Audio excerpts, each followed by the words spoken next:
Selamat sore, kita bertemu kembali pada mata kuliah Ekologi Laut Tropis bagi mahasiswa Program Studi Manajemen Sumber Daya Perairan semester 6.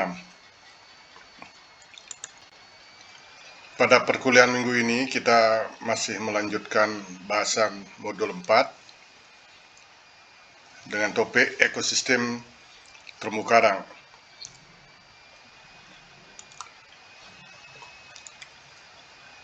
Pada minggu ini kita akan membahas 3 materi. Jadi materinya cukup panjang ini, yaitu materi ketiga sampai ke-5, biologi karang, lingkungan bisik terumbu karang, dan organisme ekosistem terumbu karang.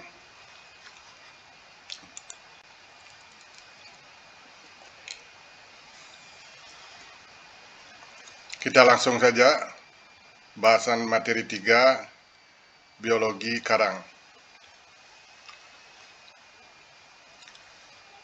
Terumbu karang biasanya diklasifikasikan berdasarkan bentuk-bentuk pertumbuhan karang. Nah, taksonomi karang ini berdasarkan atas bentuk pertumbuhan karang atau morfologi skeleton atau kerangka karang atau disebut sebagai koloni karang. Jadi untuk mengidentifikasi taksonomi karang ini menggunakan didasarkan pada bentuk-bentuk pertumbuhan karang. Bentuk pertumbuhan karang ini disebut juga life form, yaitu dengan melihat bentuk dari koloni karang, kumpulan karang, yaitu disebut koloni, dan inilah yang menjadi kunci identifikasi karang.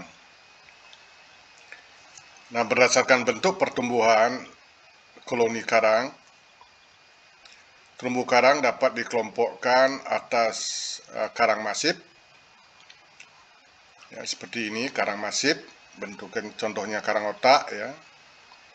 Jadi dia masif pertumbuhannya. Ada karang tonggak atau kolumnar, jadi seperti tonggak, ya. Kemudian karang kerak, jadi encrusting atau dia mengerak, ya, di substrat. Kemudian ada karang bercabang, ini yang mudah dilihat, ya, branching coral atau karang bercabang. Kemudian ada polyus, ya, karang daun, disebut juga karang bunga karena bentuknya seperti daun atau bunga. Ada karang meja atau piringan atau table atau disebut juga tabulet. Jadi dia menyerupai piringan atau menyerupai meja, disebut coral table atau tabulet. Dan ada karang lepas, pre-lapping. Karang lepas ini adalah karang yang tidak melekat pada substrat dasar perairan. Oleh karena itu dia mempunyai silia untuk berpindah.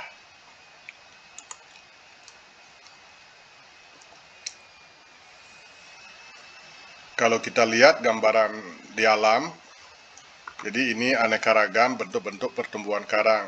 Ya, misalnya ini adalah karang masif, seperti ini, ya, ini jenis Porites, ya, karang masif, disebut juga karang otak. Ini ada karang bercabang, ya, karang branchingnya, ya. Kemudian ini karang daun atau karang bunga, polyus. Ada karang table, ya.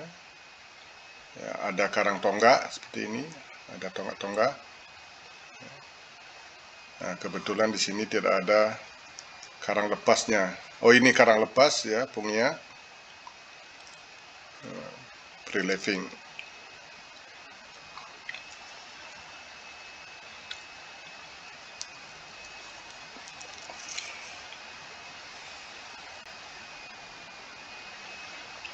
Dan ini ada nih karang kerak, ya, ini karang kerak.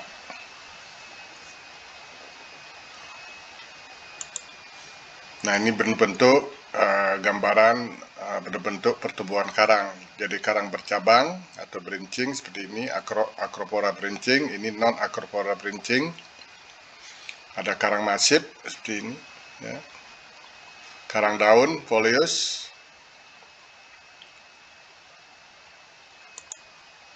Berikutnya karang kerak, dia mengerak ya di substrat, disebut juga encrusting.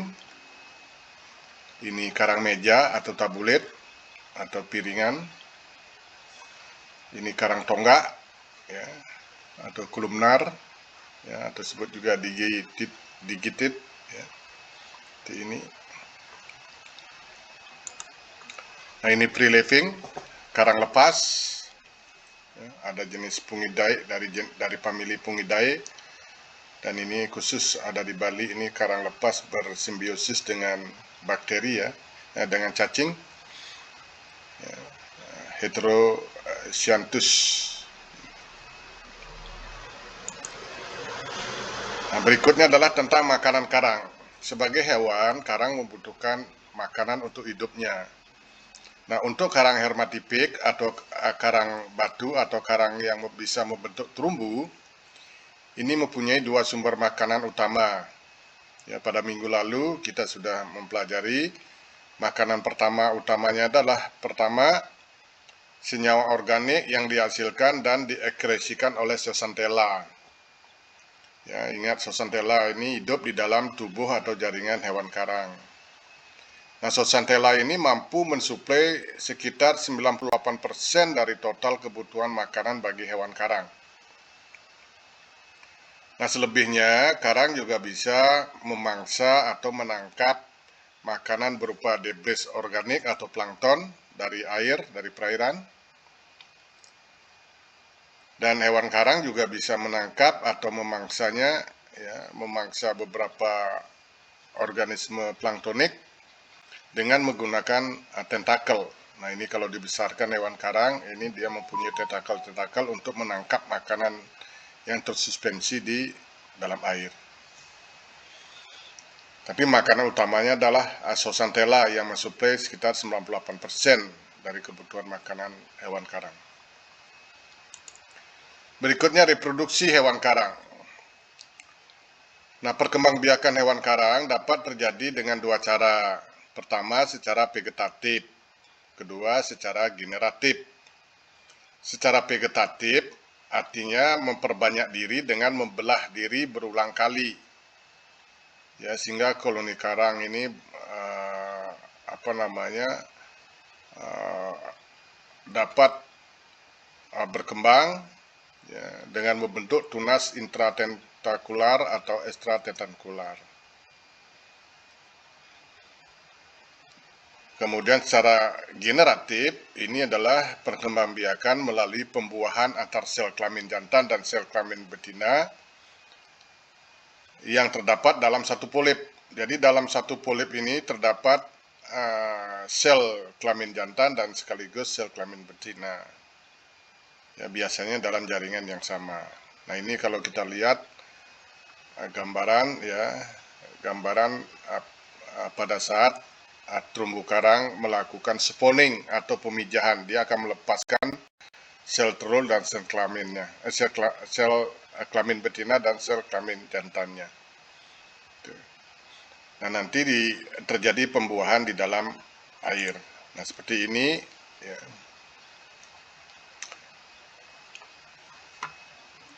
Ini adalah perkembangbiakan karang. Ada perkembangbiakan secara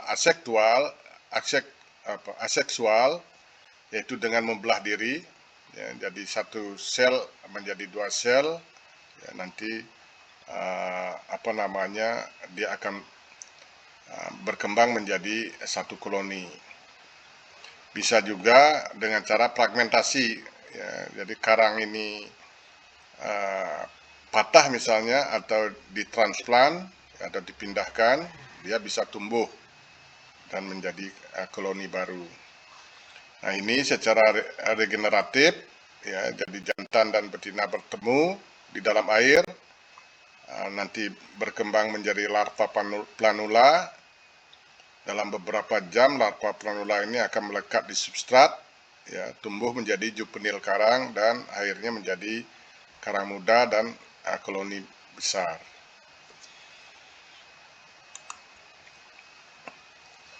Nah, ini secara generatif ya, jadi sudah dijelaskan perkembangbiakan hewan karang secara generatif. Jadi sel kelamin jantan dan sel kelamin betina ini dilepaskan ya, ke perairan, kemudian terjadi pembuahan, ya, akhirnya menjadi larva planula, ya, kemudian dia mencari tempat substrat untuk mengendap, menjadi tumbuh menjadi koloni karang baru, dan akhirnya menjadi karang besar.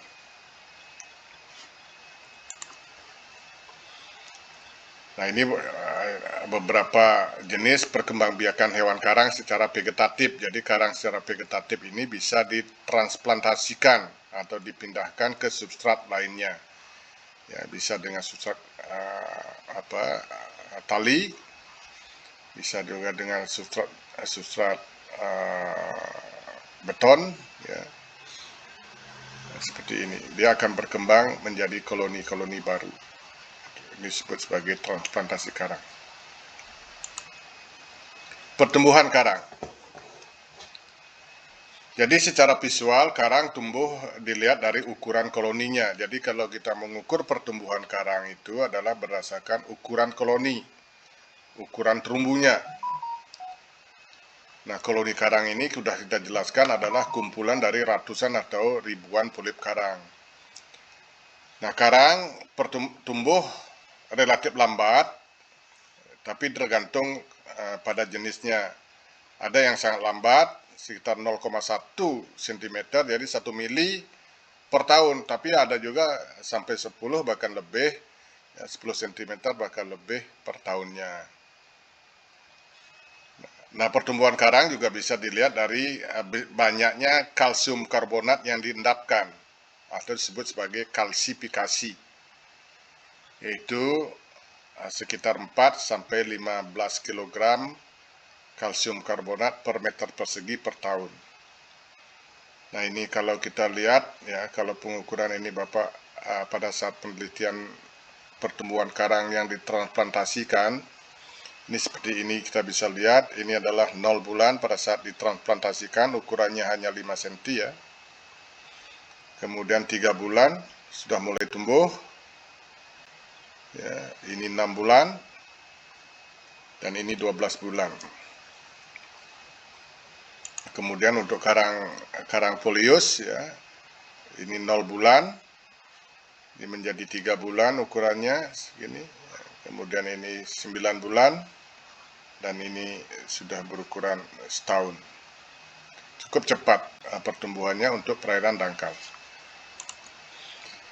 Berikutnya adalah musuh hewan karang.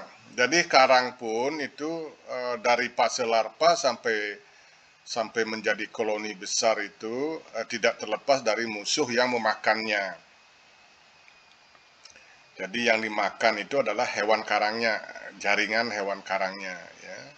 Jadi musuh karang yang paling terkenal di alam adalah bulu seribu, atau disebut juga mahkota berduri, atau crown of thorn starfish, ya, shooty. Nama ilmiahnya Acanthaster franci.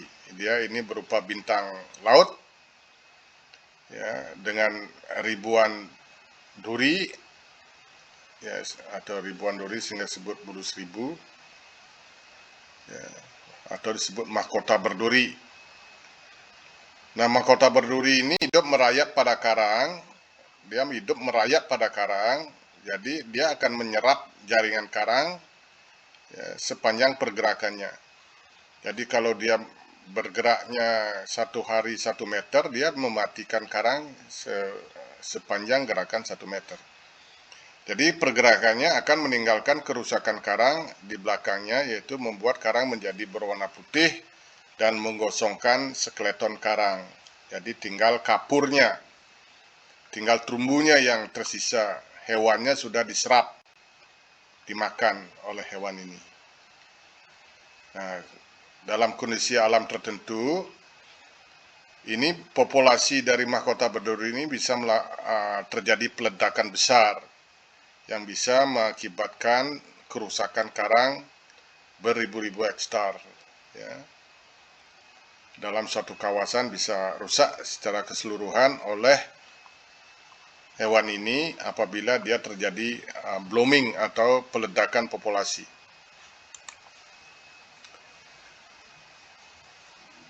Nah, di samping mahkota berduri, ada beberapa lagi musuh karang yang bisa mematikan karang. Misalnya gastropoda kecil, ya, yang disebut drupella. Jadi siput-siput drupella ini dia juga memakan jaringan karang sehingga mengakibatkan karang ini putih. Ya, ini adalah drupella atau siput. Dia sangat intens memakan karang dan menyisakan skeleton saja, kerangka dari karang yang berupa terumbu ini menjadi putih karena hewan karang beserta zooxanthellanya sudah diserap atau dimakan. Ada juga organisme pelubang seperti kerang kurma, ya, kerang-kerang kurma yang bisa merusak karang. Berbagai cacing, ya, juga bisa merusak karang. Spong, ya, dan juga ikan kakatua. Ya, ikan ini juga bisa menimbulkan kerusakan karang, terutama pucuk-pucuk dari koloni karang dimakan. Ini disebut dengan bioerosion. Jadi ikan kakap ini, ikan kakak tua ini salah satu pemakan karang. Nah, berikutnya adalah materi keempat, kita bahas lingkungan fisik. Nah, lingkungan fisik ini yang pertama adalah berkaitan dengan cahaya dan kedalaman bagi kehidupan karang. Cahaya diperlukan oleh zooxanthella yang hidup pada jaringan hewan karang untuk fotosintesis. Minggu lalu sudah kita pelajari, karang ini adalah hewan, tapi hidupnya dia membutuhkan sinar matahari atau cahaya matahari. Karena di dalam tubuhnya terdapat zooxanthella yang berfotosintesis. Nah, tentunya cahaya ini berkaitan dengan kedalaman perairan. Oleh karena itu, batas kedalaman karang tumbuh itu adalah tergantung pada penetrasi matahari ke dalam perairan. Kalau perairannya jernih, maka terumbu karang bisa tumbuh sampai beberapa puluh meter. Tapi kalau perairannya kurang jernih, dia hanya tumbuh beberapa meter saja. Namun, terumbu karang umumnya berkembang pada kedalaman kurang dari 25 meter karena di sini cahaya melimpah. Nah, sedangkan pada pulau-pulau kecil yang airnya jernih ini bisa tumbuh sampai 75 meter kedalaman dari terumbu karang. Kemudian parameter lingkungan fisik lainnya adalah mempengaruhi karang adalah arus dan aksi gelombang. Jadi arus memang diperlukan oleh karang untuk mensuplai makanan berupa plankton. Dan arus ini juga berfungsi membersihkan endapan-endapan yang menempel pada permukaan karang dan juga mensuplai oksigen. Ya, namun, ya, arus yang kuat juga akan mempengaruhi kehidupan karang. Nah, jika airnya tenang, kalau arusnya lemah, ini cenderung di ekosistem terumbu karang itu akan terjadi sedimentasi pengendapan. Oleh karena itu, karang tidak akan berkembang dengan baik pada perairan yang arusnya lemah, terutama misalnya di daerah-daerah teluk yang terlindung, ya, akan kondisinya kurang optimal bagi pertumbuhan karang, karena di situ karang akan mengalami kesulitan untuk membersihkan diri karena arusnya lemah. Nah, sebaliknya arus yang kuat juga tidak baik bagi pertumbuhan karang, di mana larva planula itu sulit juga menempel pada substrat, sehingga perkembangan koloni baru, juvenil karang baru itu akan terhambat. Nah, terumbu karang tidak dapat berkembang pada lokasi dengan aksi gelombang yang besar, ya, karena ini akan sulit untuk terjadi regenerasi penempelan larva planula. Berikutnya sedimen dan substrat dasar. Nah, di mana terumbu karang bisa tumbuh? Ya, terumbu karang dapat berkembang pada sedimen atau substrat dasar yang keras.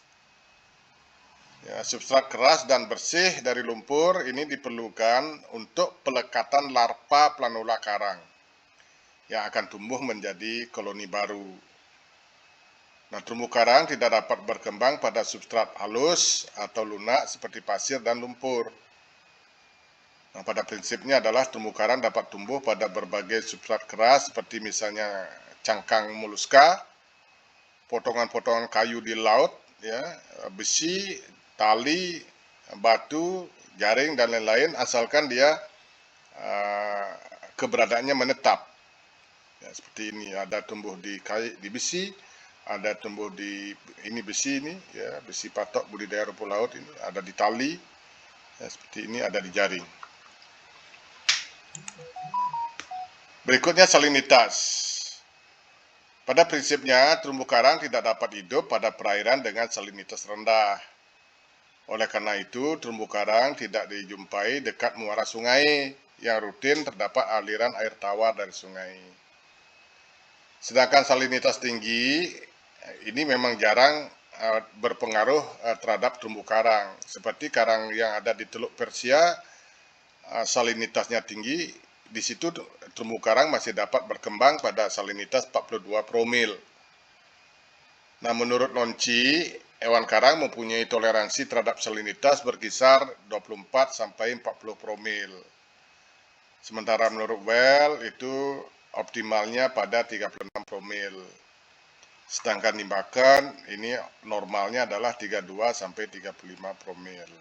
Ya, intinya adalah dia berada pada salinitas normal air laut. Kemudian suhu. Nah, suhu merupakan faktor utama bagi kehidupan karang. Oleh karena itu, karang ini hanya hidup di daerah tropis. Ya, terumbu karang tidak ditemukan di daerah beriklim sedang atau temperate, apalagi di daerah dingin. Ingat, karena apa? Karena Zooxanthella tidak bisa hidup di salinitas yang suhu yang rendah. Nah, menurut Nunci, suhu optimalnya adalah 25 sampai 30 derajat Celcius. Menurut Utabarat dan Nepans, ini optimalnya adalah 25 sampai 29. Ya, Barnes dan Hages ini ya, karang hermatipik berkembang di daerah dengan suhu rata-rata di atas 20 derajat Celcius sepanjang tahun. Sedangkan menurut Bakken, suhu paling optimal pada rata-rata tahunan 23 sampai 25. Ya, dengan suhu toleransi kira-kira antara 36 sampai 40. Tapi kalau dia beradaptasi pada salinitas tinggi juga tidak berpengaruh. Peningkatan suhu akibat pemanasan global dapat mengancam kerusakan karang secara luas, di mana akan terjadi peristiwa pemutihan karang atau disebut dengan coral bleaching, yang ini menjadi ancaman terbesar sekarang terumbu karang itu akibat pemanasan global. Nah, berikutnya adalah kita akan membahas biota ekosistem terumbu karang. Nah, biota-biota apa saja yang hidup di dalam ekosistem terumbu karang? Jadi biota-biota yang berasosiasi dengan terumbu karang itu meliputi berbagai jenis alga makro atau rumput laut atau seaweed. Lamun juga bisa berasosiasi dengan terumbu karang. Beraneka ragam avertebrata meliputi krustase, moluska. Moluska ini terdiri dari gastropoda, pelexipoda, cephalopoda, kemudian echinodermata, cacing, dan lain-lain. Tentunya adalah ekosistem terumbu karang ini berasosiasi dengan beraneka ragam ikan. Ada juga reptil, ya, mamalia laut, dan lain sebagainya. Nah, kita lihat satu, alga makro atau rumput laut. Jadi berbagai jenis alga ini hidup di ekosistem terumbu karang, terutama alga koralin. Apa itu alga koralin? Alga koralin ini alga yang mengandung kalsium karbonat. Alga koralin inilah berperan penting bersama terumbu karang untuk menghasilkan pasir. Ya. Kemudian alga lainnya adalah misalnya alga hijau Halimeda, ya. Ini juga sumber pasir putih. Beberapa jenis alga makro yang mempunyai nilai ekonomis penting terdapat di lingkungan terumbu karang, misalnya gilidium, disebut juga bulu ayam, ya, dan juga caulerva, yang disebut juga anggur laut. Ini sebagai makanan orang Jepang. Berikutnya lamun. Jadi lamun, beberapa jenis lamun berasosiasi juga dengan terumbu karang, terutama hen halus, ya, di dalam terumbu karang. Berikutnya anemon. Nah, anemon, ya, ini anemon ini adalah kelas Anthozoa, ya. Anemon mempunyai tentakel dia yang mengandung ratusan sel-sel penyengat, ya. Jadi ini beracun, ini bisa menyengat, yang berfungsi untuk menangkap makanan. Hanya ikan anemon fish saja atau clownfish yang mempunyai lapisan lendir khusus yang melindungi tubuhnya dari sengatan anemon. Sehingga ikan Nemo ini atau ikan anemon ini dia hidupnya berlindung di dalam anemon karena dia sendiri mempunyai pelindung dari sengatan anemon, sementara ikan lainnya tidak. Sehingga dia menempatkan ini sebagai rumahnya dan disebut sebagai anemon fish atau ikan anemon atau clownfish. Kemudian foraminifera. Jadi di foraminifera ini disebut juga foram, ini merupakan hewan bersel tunggal, ya, yang hidup di terumbu karang sebagai penghasil pasir putih yang disebut juga pasir foram. Kemudian spong. Ya, jadi berbagai jenis spong hidup di terumbu karang. Spong ini berfungsi sebagai penyaring air, ya, sehingga air itu tetap bersih. Semakin banyak spong, semakin air akan semakin jernih. Berikutnya adalah gorgonia, kipas laut dan cambuk laut. Jadi beberapa jenis gorgonia, ya, ini melimpah di terumbu karang. Ya, ini gorgonia, ada kipas laut, ada cambuk laut, juga berbagai cacing, ya, cacing hidup di laut, di terumbu karang. Berikutnya krustasi. Nah, beragam jenis krustasi hidup di ekosistem terumbu karang, misalnya lobster, ya, bisa juga udang karang, udang-udang kecil, ya, kepiting, berbagai jenis kepiting, ya, termasuk kepiting pertapa. Kemudian kerang dan siput. Jadi ada 3 tipe atau kelas utama moluska yang terdapat di terumbu karang, di mana 2 diantaranya merupakan kelompok kerang-kerangan, yaitu gastropoda dan bivalva. Ya. Nah, kerang-kerangan ikut andil memberi sumbangan bagi endapan-endapan kalsium karbonat di dalam terumbu karang. Nah, kelompok gastropoda atau siput merupakan moluska yang paling banyak terdapat pada terumbu karang. Nah, salah satu jenis siput yang merupakan sahabat karang adalah siput trompet. Nah, ini siput trompet atau disebut juga bahasa ilmiahnya Caronia tritonis, ini adalah sahabat karang. Kenapa dia disebut sahabat karang? Karena siput ini, ya, mempunyai kebiasaan sebagai predator dari musuh karang, yaitu memakan mahkota berduri ini. Nah, masalahnya adalah siput trompet ini semakin jarang ditemukan di terumbu karang karena pengambilannya cukup intensif, ya, karena ini cangkangnya relatif mahal untuk hiasan. Ini juga digunakan untuk trompet, ini perang Bratayuda menggunakan trompet kerang ini. Ya. Nah, dari sekian jenis kerang yang ada di terumbu karang. Yang paling menarik adalah kerang kima karena ukurannya besar, disebut juga tridagna, ya, atau kima raksasa. Dan juga yang penting bernilai ekonomis penting adalah kerang mutiara, ya, yang ada di terumbu karang.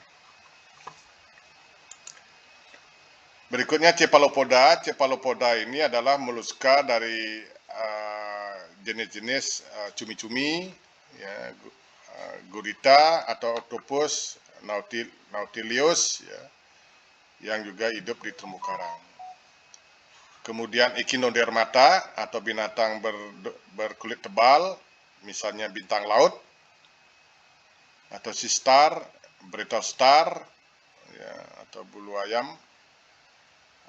bulu babi, atau sea urchin yang banyak di terumbu karang, teripang, lili laut, ya, dan lain sebagainya. Nah, ini kelompok Echinodermata. Nah, ini kelompok Echinodermata, ya, ada teripang, ya, brittle star, bulu babi, ada teripang, dan ada ini adalah lili laut. Ini semua hewan. Ya.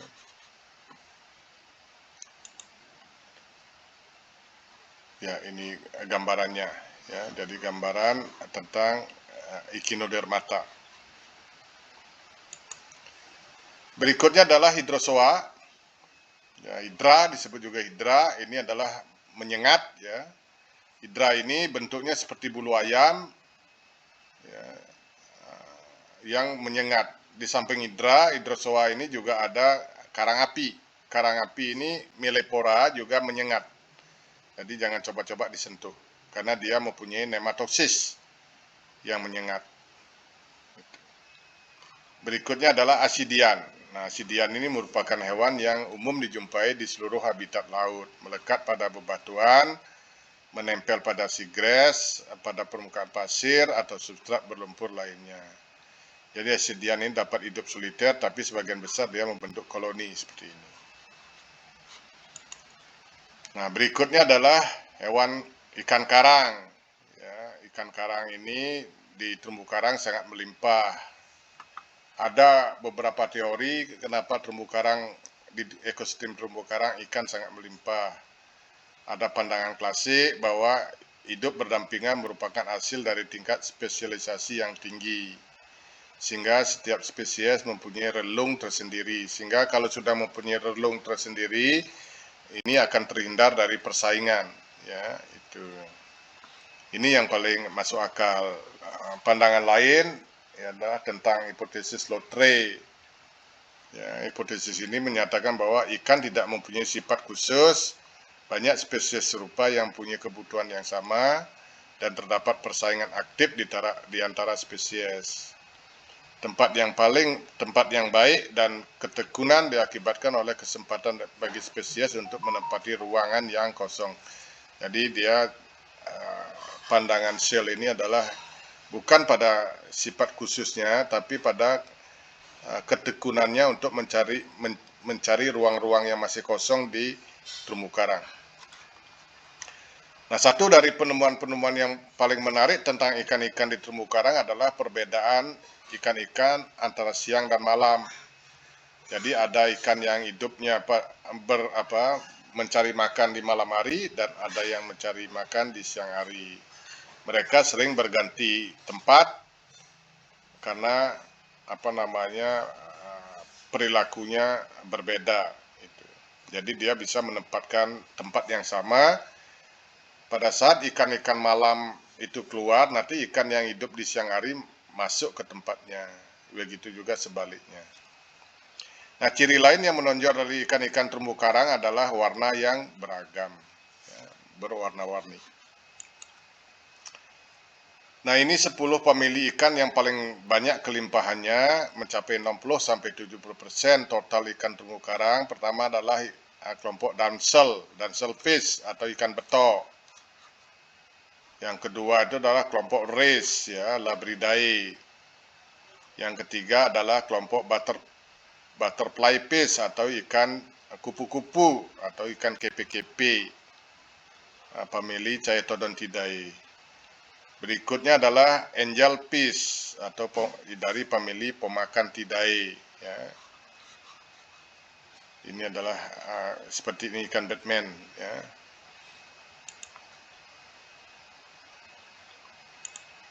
Nah, berikutnya adalah cardinal fish. Ya, ini juga melimpah. Berikutnya adalah kerapu. Kemudian disusul oleh ikan kakak tua atau parrot fish. Kemudian ikan botana atau surgeon fish. Dan nanti ada blenny, ya, ikan blenny dan ikan goby.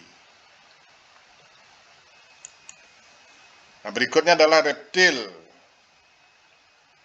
Jadi reptil yang hidup di laut, di terumbu karang itu adalah penyu, ya, misalnya penyu belimbing, penyu hijau, ya, penyu lengkang, penyu tempayan atau penyu pipih, penyu abu, ya, penyu sisik, ya, dan penyu sisik, ya. Ini penyu pipih, ini penyu tempayan, kareta-kareta. Nah, reptil lainnya adalah ular laut, ya, terutama dari genus Laticauda. Ini sangat beracun. Nah, ada juga mamalia laut yang main ke terumbu karang seperti dolphin, lumba-lumba atau dugong. Ya, ini. Ya, ini nanti minggu depan kita bahas. Jadi demikian materi paparan materi kuliah hari ini. Kita akan bertemu pada sesi diskusi. Silahkan pelajari modul dan paparan materi ini dengan sebaik-baiknya. Sekian dan terima kasih atas perhatiannya.